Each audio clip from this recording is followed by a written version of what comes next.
Hello everyone, good day.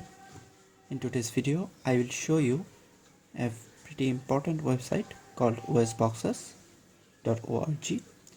So if you want to try Linux or any other operating system like Linux for VMware or Oracle VirtualBox, you will find all the images here, VMware images and Oracle VirtualBox images available to download.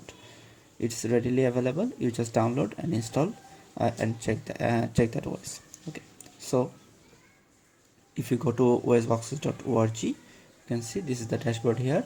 It will what it says, it simplifies your Linux Unix experience by offering ready to use virtual machines. This is the main line, ready to use virtual machines. It will provide the images, you just download and install it. Okay, so how can you do that? Go to the VM.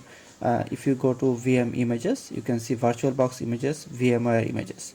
Okay, so if I go to let's say I want to download CentOS VirtualBox images, I will go here and I will search.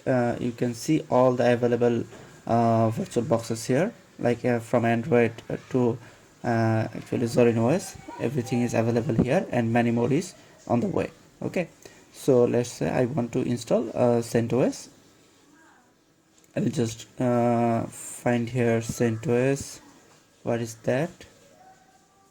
Here is CentOS. You can see yeah, there's the available options. Download VirtualBox images. Okay, after that you can see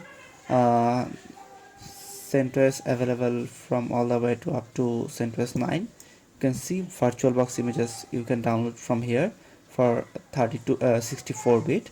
Okay, 32 bits not available for this one. Okay, also if you want to download VMware VMDK file, you can see this is also available here. You can download it from here. After that, in info tab you will find the root username and password. You can see all the available virtual machines. Default username is osboxes and default password is osboxes.org, and also root account password is osboxes.org. Okay, so I think if you want to play with or explore the virtual machines for VMware and Oracle VirtualBox, this site can be very helpful to you. Okay, so because in most of the cases for the every single virtual boxes you have to find that, and or you have to go that particular site and download that, and in OS boxes these are readily available. You just download and install. Okay, so I think this video can be helpful to you. That's all for today. I will see you in next one. Bye.